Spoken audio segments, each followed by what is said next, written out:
Buenas tardes a los que están y bueno, que se irán incorporando. No trataré de no hacer como en algunos directos de estos de los que tanto vemos, de que si están esperando y que si se van sumando y entonces uno espera, ¿no? Ya vamos a comenzar. En aras del tiempo de ustedes, eh, que bueno, siempre agradezco que es un tiempo donde incluso hay ciertas diferencias de horario. Ahora mismo, no sé, cu- todos los que estén conectados o los que estén percibiendo esta emisión directa, pero bueno, no sé si todos también me conozcan.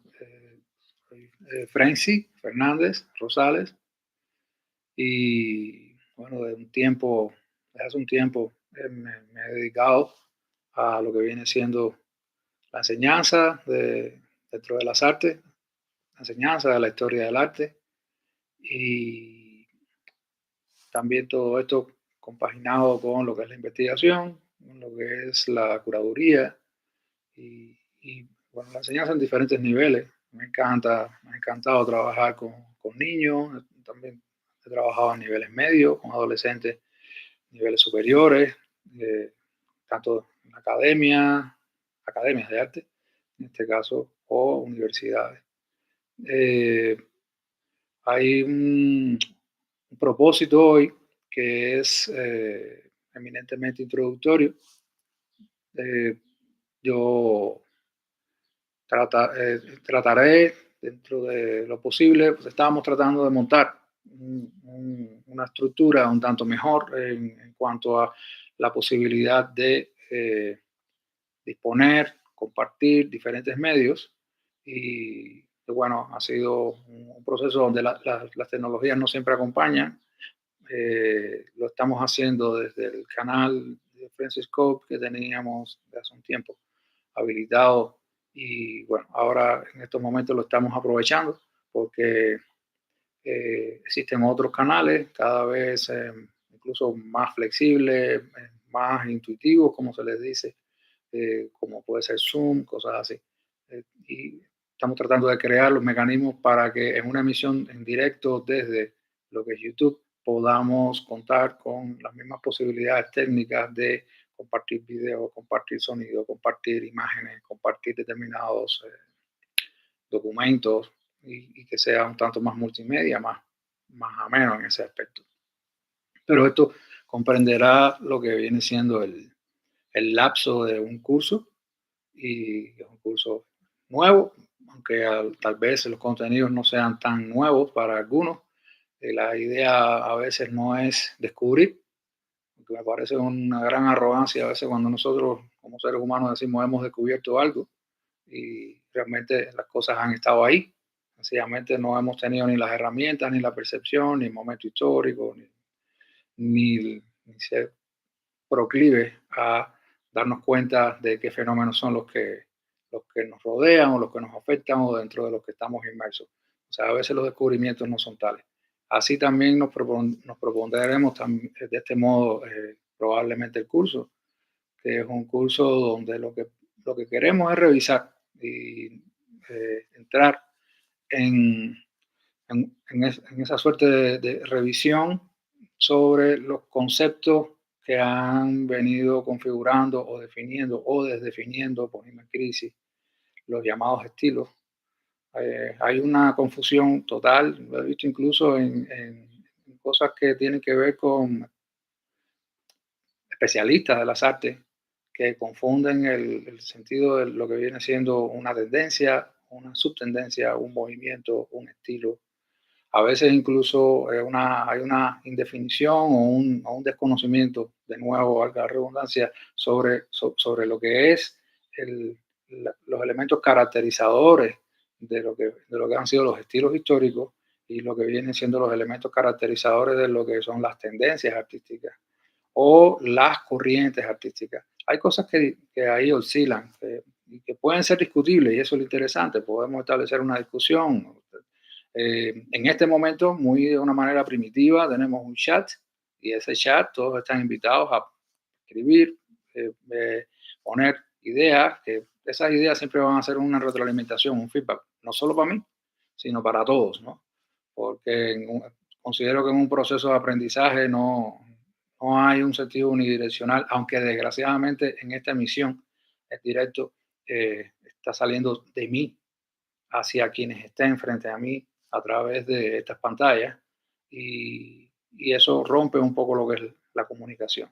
Pero la comunicación se hace más rica cuando entonces uno encuentra una valoración, un criterio que entonces permite a uno repensar ciertas cosas y responder a ellas desde elementos que son serios en relación con, en este caso, el campo de las artes, ¿no?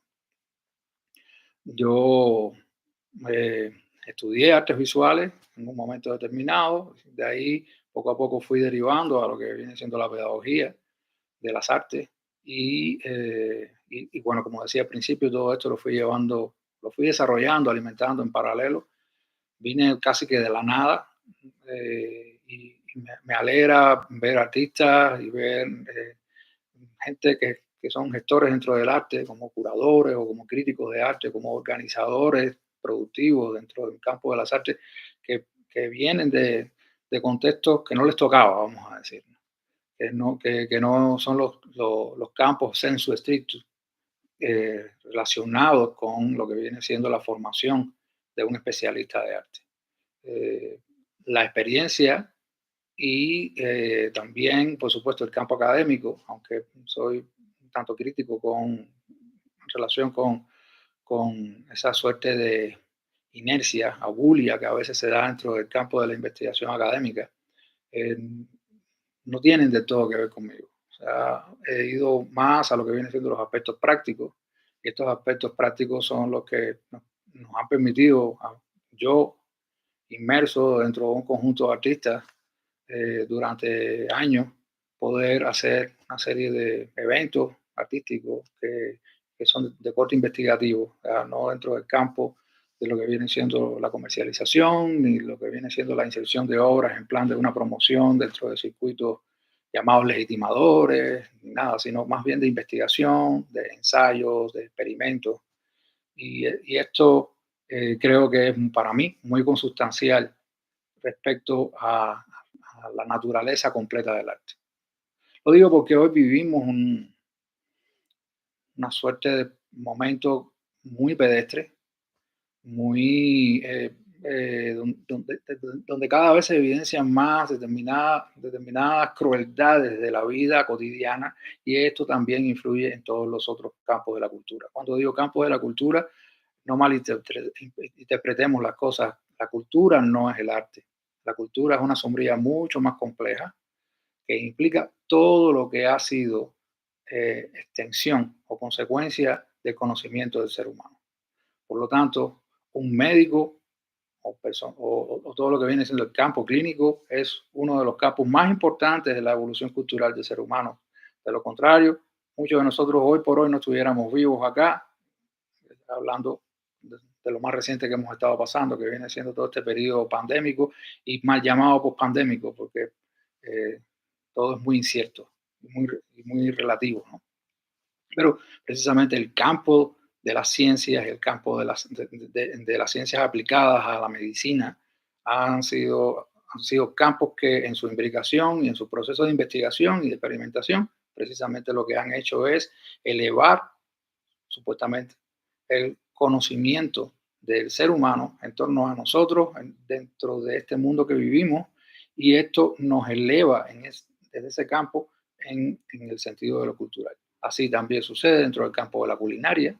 No es lo mismo la manera en que se comía en el siglo XVIII o en el siglo XVII, la diversidad, los intercambios culturales que se fueron dando durante todos estos procesos de globalización que han llegado a este punto, una globalización cada vez más extrema, pero que gracias a ello en Europa se puede comer tomate que venía de América continental y gracias a ello el té que venía del oriente se puede consumir en Europa y se puede consumir en América y se puede consumir en todas partes del mundo y se ha ido creando, además de una diversificación, una especialización dentro del campo de la cultura culinaria que nos es muy importante y forma parte de este enriquecimiento. Así también es el campo de las artes visuales. Eh, Yo no le digo artes plásticas, quizás en algún momento se me vaya como cliché, pero lo plástico es un término que para mí se va quedando obsoleto en la medida en que estamos hoy por hoy dentro de un concierto de disciplinas y de manifestaciones dentro de las artes visuales que han ido incorporando incluso elementos provenientes de otras artes. Estos son préstamos que se dan en unos u otros campos. Tanto la literatura toma del campo de las artes visuales, como del campo de la música, como de otros tantos, como el campo de la psicología, pero bueno, saliéndonos, entrando, regresando a lo que viene siendo el campo dentro de las artes, dentro de ellas, las artes visuales ya dejan de ser en ese sentido lo que fue instituido o concebido hasta finales del siglo XVIII como las artes plásticas. Hay un proceso gradual de evolución que precisamente el siglo XIX y siglo XX ponen en crisis y nos da pie para poder hablar de otra definición que viene siendo artes visuales. Artes visuales, porque uno de los sentidos más importantes que están en juego dentro de la percepción de esta expresión artística del ser humano es precisamente eh, la percepción visual. Pero de la segunda mitad del siglo XX en lo adelante, y ya estamos ahora en el siglo XXI y precisamente en 2023, o sea, estamos ya entrando en la segunda década de una nueva centuria. Hay una serie de elementos que conforman, que afectan para bien o para mal al campo de las artes antes llamadas plásticas, hoy visuales, que no son eminentemente visuales. Hay una visualidad que se alimenta en complementación con otros campos de lo sensorial, como puede ser lo sonoro, como puede ser lo táctil, como puede ser lo gustativo, lo olfativo y como puede ser relacionado eh, con otros elementos sensoriales y otros sentidos que no son tan explotados o no son tan percibidos. Siempre pensamos que son cinco sentidos. Yo siempre desde hace unos años para acá, con mis investigaciones, con los artistas, nos hemos dado cuenta de que son más sentidos.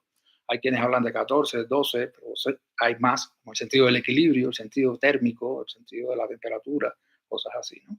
Que influyen mucho dentro de lo que vienen siendo las artes visuales.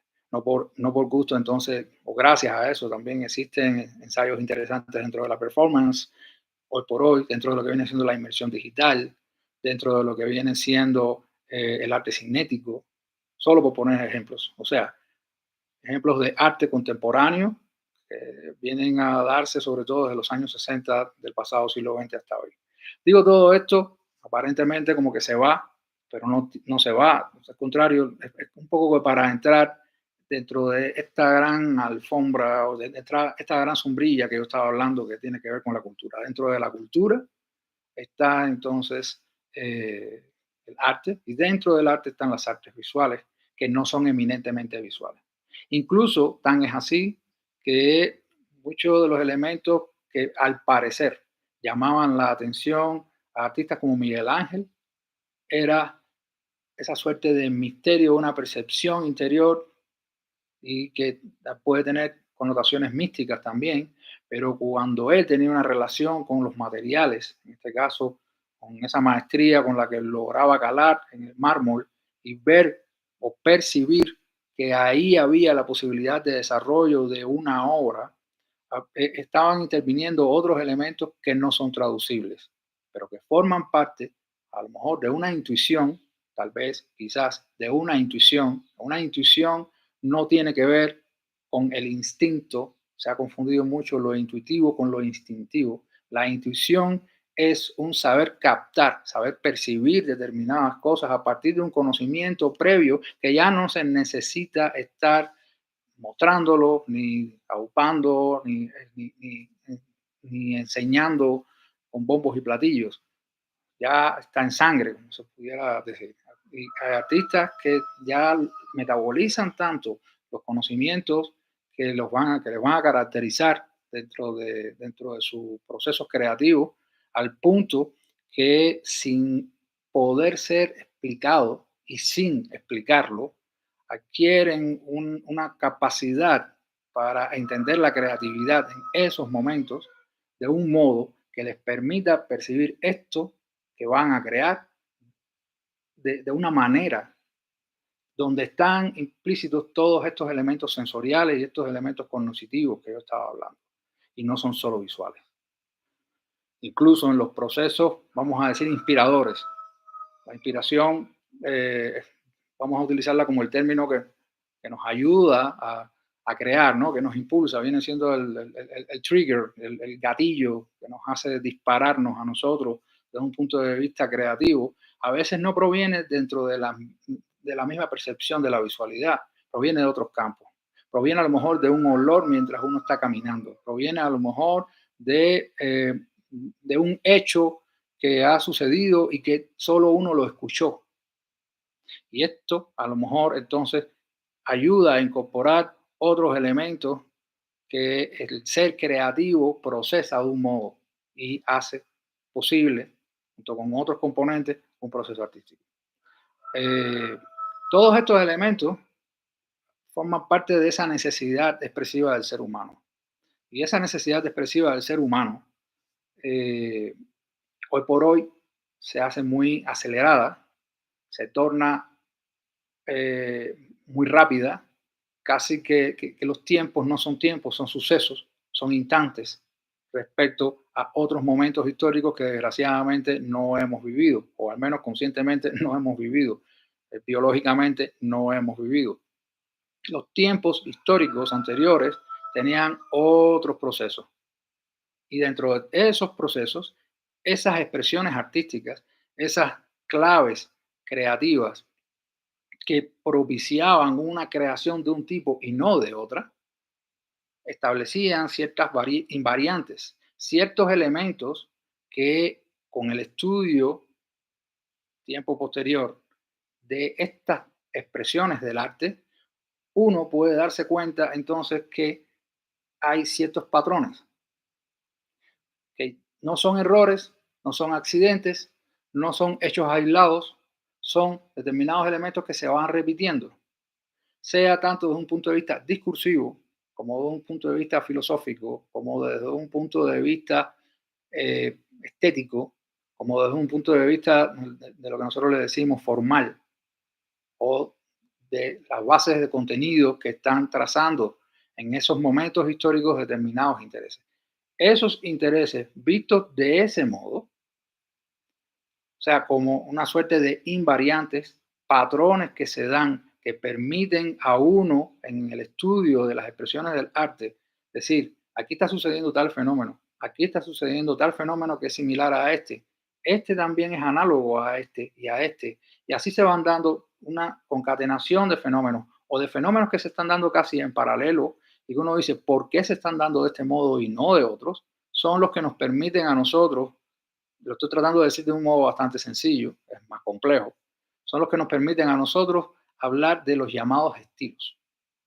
Los estilos son precisamente la conformación de una suerte de invariantes de carácter estético, en este caso, como estamos hablando de artes visuales, de carácter visual, antes se le decía plástico, de determinados elementos que nos permiten a nosotros reconocer que estamos ante un fenómeno que ha tenido varios cultores, que ha tenido varias personas, varios movimientos, varios contextos sensibles a expresarlo de ese modo y no de otro. Y que coinciden en un marco temporal, en una época, en un periodo, y esto entonces los estudiosos lo van, vamos a decir, encajonando. Y bueno, ahí hay algunas virtudes y algunos desaciertos del campo de la academia, pero en este caso vamos a verlo positivamente porque nos ayuda a ordenar, nos ayuda a percibir en esa gran diversidad que ha sido la expresión del ser humano, que todavía si uno entra dentro de esta gran Babelia que se ha convertido la Internet, uno ve y se puede maravillar con ejemplos bellísimos de la expresión del hombre a través del arte en diferentes momentos históricos, pero que cada uno de esos momentos históricos está siendo sustentado o basado por determinadas invariantes. Por supuesto, en algunos casos, el estudio de la historia del arte, a partir de ese sentido, de lo que vienen siendo las invariantes de los periodos históricos, que ya le podemos llamar entonces los estilos históricos, estilos que tienen unos marcos temporales más o menos importantes, eh, y que yo, en mi opinión, lo sitúo más hacia fines del siglo XIX. Posteriormente, dentro de lo que viene siendo el arte moderno, está, está sujeto todo a una gran proliferación de tendencias artísticas dentro de las llamadas vanguardias y posteriormente dentro de las mal llamadas posmodernidad, eh, que eso ya lo podremos entonces discutir, hablar en otros momentos. Yo no soy de los que apoya el concepto de posmodernidad como ha sido del todo apoyado, aunque es un término que a veces uno debe utilizar por un carácter metodológico, por un sentido de entrarle al fenómeno, pero uno se va dando cuenta de que en esos periodos históricos, muchos muy largos, y eso sustenta, alimenta lo que viene siendo el proceso del curso completo. O sea, estamos hablando de que el paleocristiano y, o el medioevo, y dentro del medioevo todo lo que viene siendo el periodo románico o el periodo del gótico, es de siglos. Cada vez más el conocimiento y la llamada progresión del ser humano y el llamado desarrollo del ser humano ha ido acelerando nuestros tiempos. La temporalidad, que es la capacidad que tenemos nosotros los seres humanos de sentir el tiempo, se nos ha ido haciendo cada vez más corta, más acelerada. Precisamente entonces los estilos históricos son más correspondientes o más directamente proporcionales, hablando como si estuviéramos en matemáticas, con tiempos estables, más estables, que permiten desde la distancia poder captar esas invariantes del fenómeno que nosotros estábamos hablando antes. O sea, hay patrones, hay elementos distintivos que caracterizan un tiempo histórico revertido o expresado dentro de las artes en un estilo que hace completamente diferenciable lo que sucede en el gótico, que tiene subetapas, respecto al renacimiento, que también tiene sus subetapas. Aun cuando dentro de cada uno de esos periodos hay una mayor riqueza, incluso hay una riqueza tan grande que uno se encuentra con extrañezas, con expresiones del arte que son una suerte de rara avis, ¿no? Y que a veces incluso ni siquiera corresponderían en los términos clásicos de encasillar a una expresión del arte.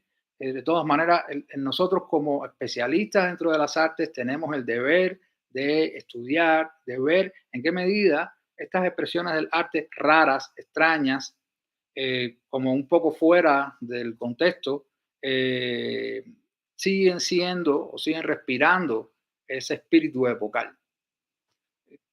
Hablo muchas veces del espíritu de las épocas, lo que se le dice en alemán el Zeitgeist. Es un término que a mí me parece que se aviene muy bien para poder entender ciertas cosas que a veces vemos de un modo muy aislado o muy local o muy mínimo y no logramos ver que forma parte de un tejido mucho mayor. A veces incluso decimos, bueno, ¿y por qué tenemos que analizar Grecia, por ejemplo? El pasado griego dentro de lo que viene siendo su evolución en una península, que es la península del Peloponeso. Bueno, pues precisamente porque de ahí irradió en un momento histórico muy vasto una suerte de elementos expresivos, estéticos, de conceptos, de filosofía de la vida que se revierte dentro de su expresión artística y dentro de su expresión artística compleja, porque implica lo espacial, implica lo escultórico, no tanto lo pictórico, pero sí todo esto implica lo urbanístico, como teniendo en cuenta que la arquitectura y la urbanística vienen siendo una de las más de las más excelsas manifestaciones y complejas de las artes visuales, y es donde vivimos, ¿no? Pues ese contexto que es Grecia, la Grecia actual, que no tiene nada que ver en su geografía con la Grecia de la antigua, es el referente de ese momento para poder estudiar una serie de invariantes, una serie de, de patrones, por decir de algún modo. No obstante, hay quien se escapa al patrón, como en ciertos momentos históricos y en ciertos estilos históricos nos vamos a encontrar. El caso como el Bosco siempre nos llama la atención, ¡pum!, rápido, ¿no? A quienes tenemos un conocimiento en relación con las artes visuales, incluso quienes no lo tienen. Esto lo digo de este modo porque es importante tener presente entonces que los estilos históricos, y estilo es un término aplicado, y casi todos los estilos históricos también son aplicados. Cuando digo son aplicados es porque son denominaciones, definiciones, conceptualizaciones que hace el campo de la teoría estudiando determinados elementos de una práctica pasada. Es muy curioso y por eso ha habido grandes errores y equivocaciones que el campo de la teoría del arte en estos momentos o desde sobre todo los años 60, 70 en lo adelante del siglo XX hasta hoy, la teoría del arte ha querido estar muy a la par de las prácticas artísticas. También por los procesos de aceleración de las prácticas artísticas. Pero en ese querer estar a la par, en esa especie de sincronización de la teoría del arte con la práctica artística, siempre hay una suerte de juego en la que la práctica artística se le va. Y entonces la teoría del arte ha querido estar siempre tratando de sincronizar con ella en estos tiempos contemporáneos que estamos viviendo, que es una contemporaneidad que viene desde fines de los años 50 en lo adelante hasta hoy, con sus matices y sus diferencias. Pero ese elemento que estoy diciendo de cómo la práctica artística vive una obsesión por tratar de estar a la par de los procesos artísticos que están sucediendo en su momento, eh, provoca que muchas veces la teoría del arte se equivoque. Entonces, la teoría del arte muchas veces está tratando de sustentarse sobre un autoengaño. ¿Por qué? Porque está tratando de crear la práctica artística. Eso lo podemos ver en la contemporaneidad en varios ejemplos, pero eso no sucedía así anteriormente. El término barroco, por ejemplo, y eso lo veremos en su momento, todos los que estén interesados en revisarlo conmigo, el término barroco es un término que no se le aplica al barroco en el siglo XVII. Siglo XVII, siglo XVIII, no se le aplica en lo absoluto. El término renacimiento es un término que de alguna manera uno puede encontrar ciertos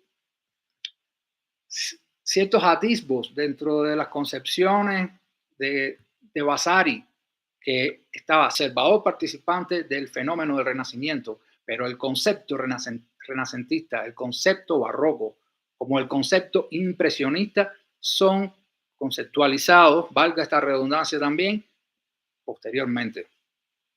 Incluso en el caso de los impresionistas es en el momento que ellos están sucediendo, pero ni siquiera se llamaron ellos a sí mismos de ese modo. Y viene de una crítica negativa. Esos elementos forman parte de la historia del arte y es muy rico, pero en el caso del barroco incluso también sucede similar. Son términos que comienzan siendo términos peyorativos para hablar de un fenómeno determinado que en este caso ofrece una suerte de invariantes, ofrece una suerte de patrones que permiten al campo de la academia, al campo de la teoría del arte, dentro de la historiografía artística, poder decir, estamos ante un fenómeno que corresponde a estos elementos. Y estos elementos son caracterizadores de, en este caso, un fenómeno de finales del siglo XVII, una parte del siglo XVIII, como el barroco.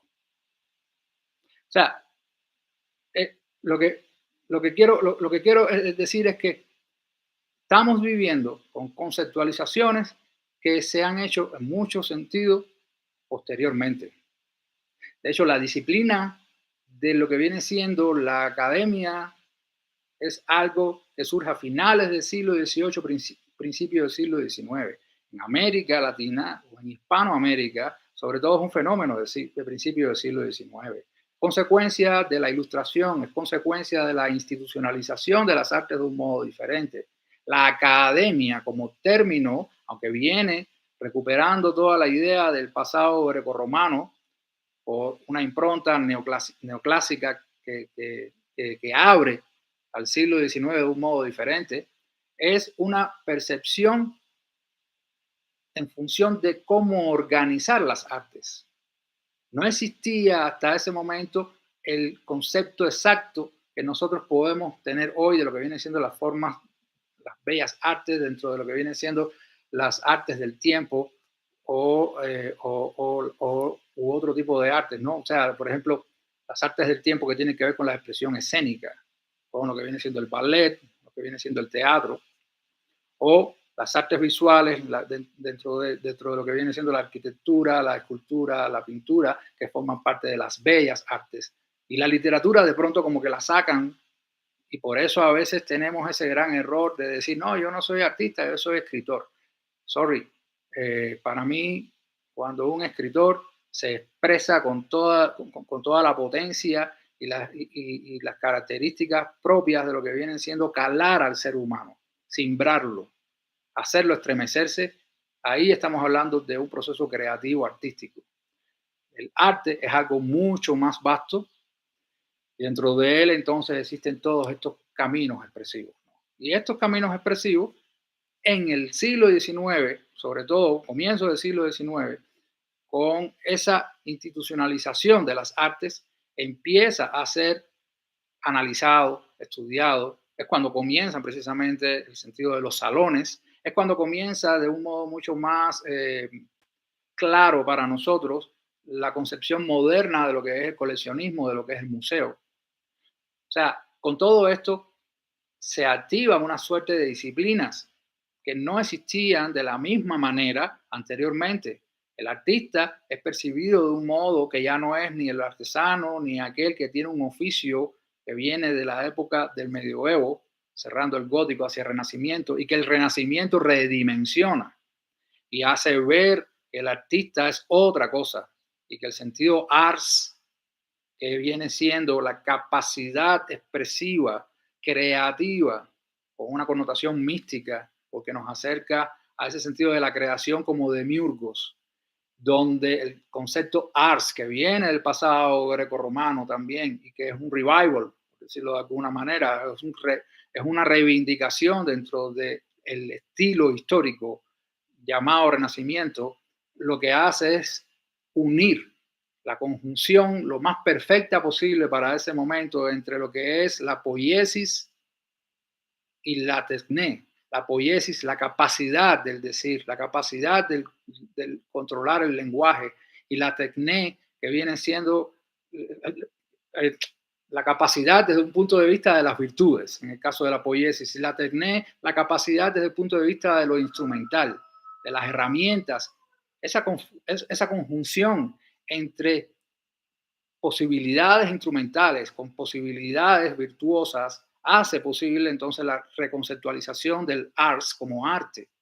Todos estos elementos, que los estoy diciendo así como muy floreando y que me hacen retornar a ciertos puntos, nos ayudan a comprender, si nos metemos bien adentro, en una concepción revisionista de la historia del arte, en que los estilos históricos, lo que vienen siendo cada uno de estos periodos culturales, caracterizados por una suerte de invariantes, patrones, como yo les decía antes, de carácter estético, de carácter expresivo, de carácter pues, de cuestionar ciertas problemáticas que se cuestionan en un momento y ya no se cuestionan de la misma manera en otros momentos. Y es, todo eso hace posible esta, esta capacidad del ser humano de entrar y decir, estamos ante un fenómeno que puede haber durado 2 siglos, puede haber durado 3 siglos, puede haber durado 2000 y tantos años, y que corresponde en sus patrones a este estilo específico. Dentro de todo eso, entonces, hay un campo que surge posteriormente, que es el campo que conforma la teorización del arte, que conforma la periodización del arte, la historiografía del arte, que se convierte en una disciplina profesionalmente hablando, sobre todo a comienzos del siglo XIX, con esta institucionalización de las artes proveniente de un fenómeno que es el neoclasicismo, que retoma del Renacimiento, pero ya ahora, a comienzos del siglo XIX, y que nos va apuntando a una diversificación dentro del campo de las artes visuales, en este caso, de diferentes niveles de profesionalización. Ahí está tanto el conservador de museos como está ese precrítico de arte que empieza a evaluar las artes de un modo diferente. No es lo mismo un crítico de arte que un historiador del arte. Un historiador del arte emplea herramientas para establecer estas invariantes que nosotros estamos hablando, y un crítico de arte utiliza herramientas de carácter axiológico, o sea, que va a lo que es la valoración de las obras de arte. En eso difiere mucho de lo que hoy se entiende como un crítico de arte. Casi todo el mundo piensa que el crítico de arte está hecho como ser especializado dentro de un campo profesional para que hable bien de las obras de arte. No, no, ni siquiera para que traduzca las obras de arte. Eso es un insulto a la inteligencia de las personas que disfrutan de las artes. El crítico de arte, en última instancia, ha sido un mal descriptor muchas veces de los procesos artísticos, ha sido a veces hasta un gran tergiversador de estos procesos artísticos, y sobre todo en la contemporaneidad, por eso mismo que yo les decía, de una teoría, un campo que trata de estar sincronizado con el campo de las prácticas artísticas, pero las prácticas artísticas siempre yéndose más allá en su vorágine, en su proceso. Pero ese es un proceso que viene, es relativamente joven, viene desde comienzo del siglo XIX. O sea, el campo de especialización dentro de las artes comienza a principios, disculpen, del siglo XIX. Bueno, es un proceso que viene de finales del siglo XVIII, con todos estos patrones que caracterizan al neoclasicismo, pero eh, lo que quiero es traer a colación cómo los estilos históricos han sido eh, procesos, zonas de estudio que vienen a ser, a ser analizados, a ser pesquisados, sobre todo desde ese momento hasta el momento de hoy. Hay uno que yo siempre sé, por acá creo que lo tenemos, siempre que he tenido la posibilidad con estudiantes que están empezando, he dicho, si se pueden conseguir los libros de Gombrich, son geniales. Gombrich trató de enseñar de una manera un tanto amena desde el campo de la academia, casi que se quedó ahí medio enquistado en ese campo académico. Por supuesto, tuvo su relación con el campo de los productores del arte, con el campo de los artistas y con un campo intelectual importante, pero Gombrich tiene la gran virtud y es enseñarnos la historia del arte al revés. Enseñarnos la historia del arte desde el presente hacia el pasado. ¿Por qué vivimos un presente como, bueno, ya Gombrich falleció hace unos años, pero hasta el momento que él hizo sus revisiones de la historia del arte eran riquísimas por esto, porque ¿por qué vivimos este presente y no otro?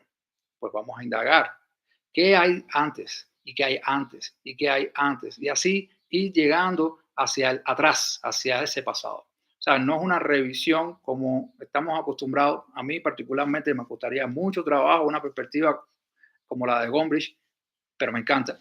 Y me quito el sombrero porque es una perspectiva hacia atrás, en flashback, en retrospectiva.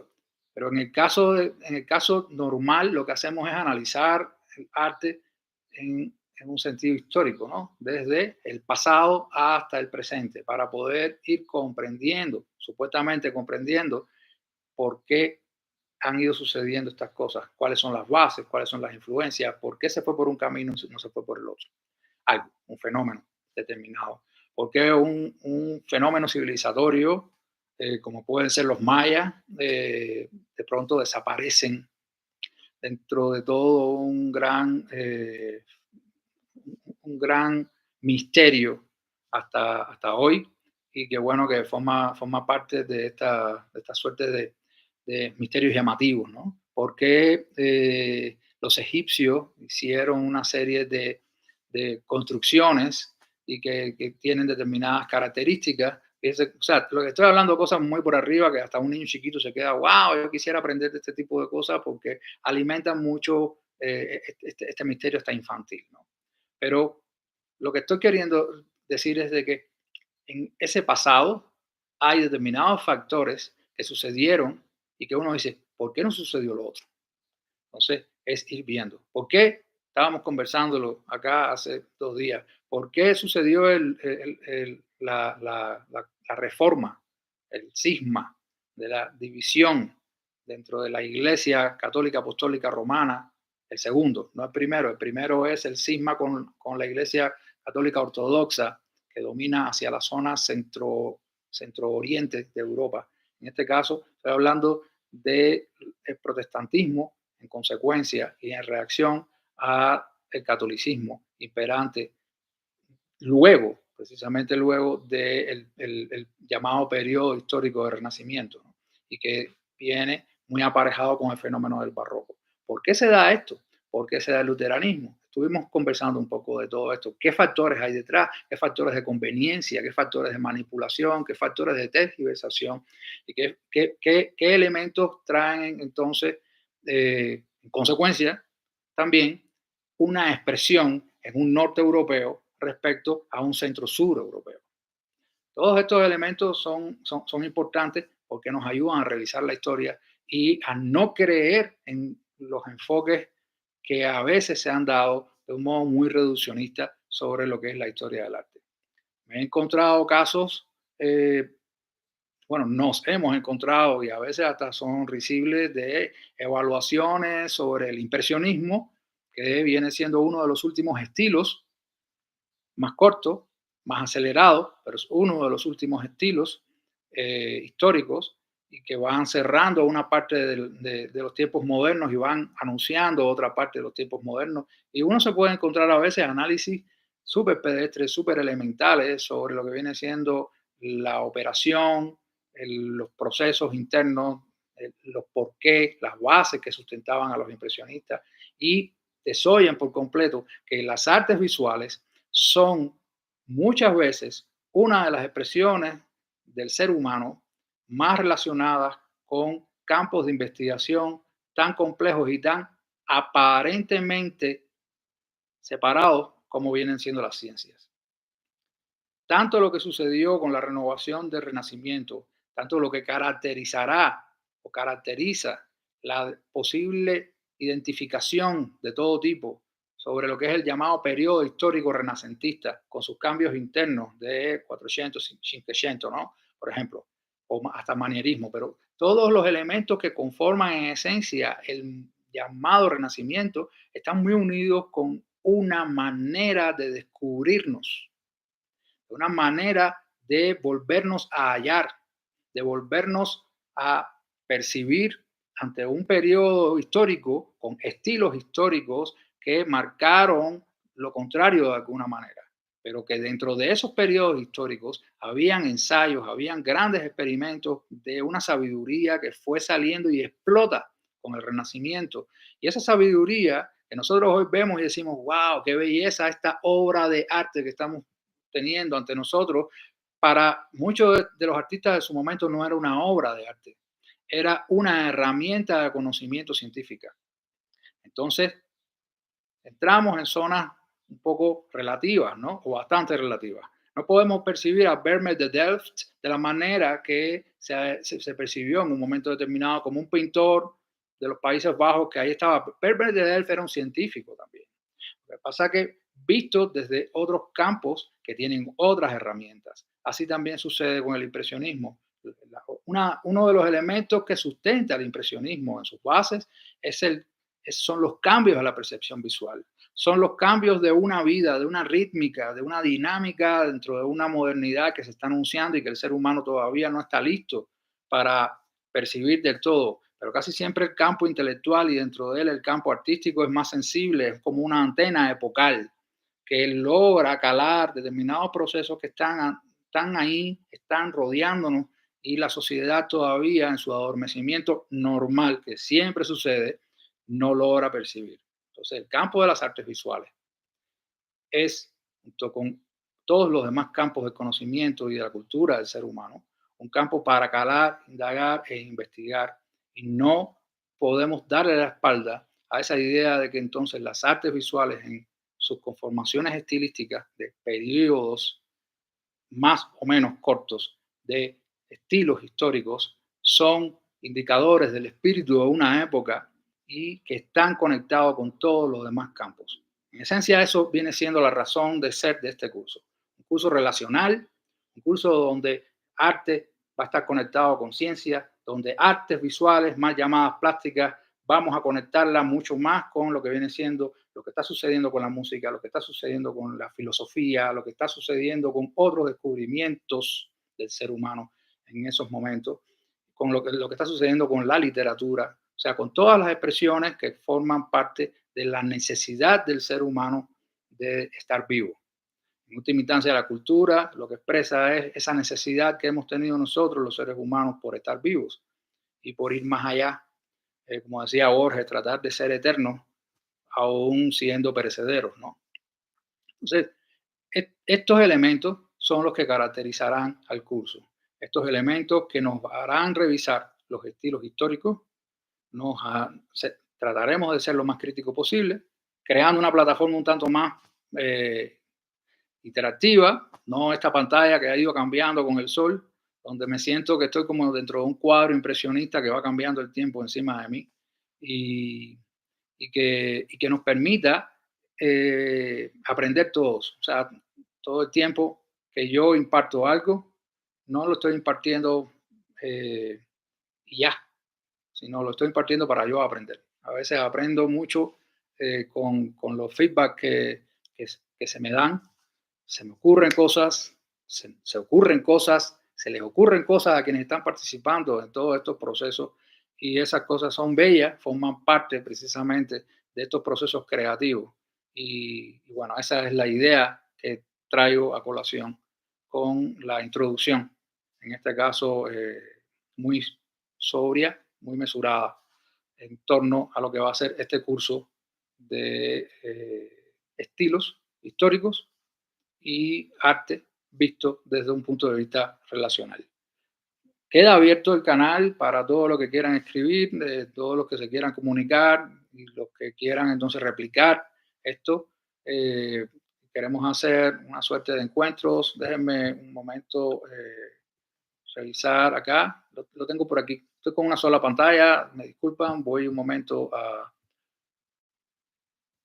buscar una mínima planificación que estuvimos confeccionando con vistas al curso.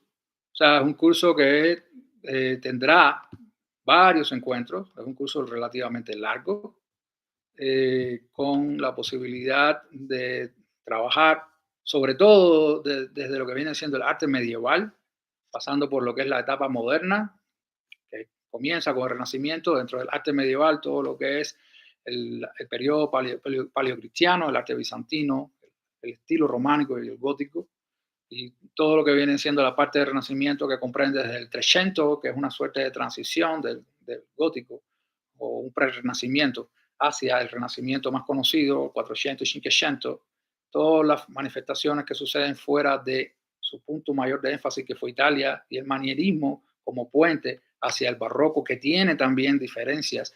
No es lo mismo el barroco de la contrarreforma, o sea, el barroco del centro norte europeo, del centro sur europeo, España, una parte de Francia, como el barroco burgués protestante, que es centro norte de Europa, o un barroco que se da como corriente, que es el barroco de la monarquía absoluta francesa, que conlleva a otra parte que es el rococó, después a todo el fenómeno de la revolución y el neoclasicismo, todo lo que es el siglo XIX, con romanticismo, realismo, impresionismo y los post que vienen cerrando el siglo XIX y hacen un puente hacia el siglo XX.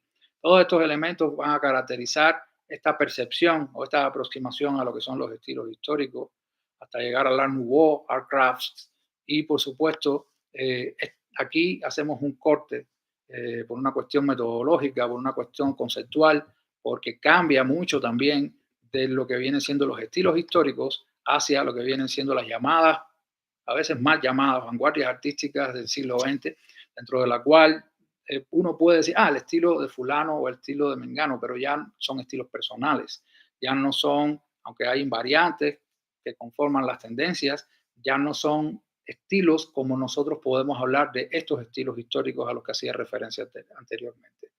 La palabra estilo viene de punzón, del estilo, de la manera en que se escribía, sobre todo en la época medieval, y esto fue derivando en los términos del lenguaje hacia la manera de poder captar determinados patrones e invariantes que nos permiten entonces decir estamos ante este fenómeno y no ante este otro, porque este fenómeno tiene tal estilística respecto a esta. Hay diferencias, aun cuando hayan puntos de unión, o a lo mejor no hay puntos de unión.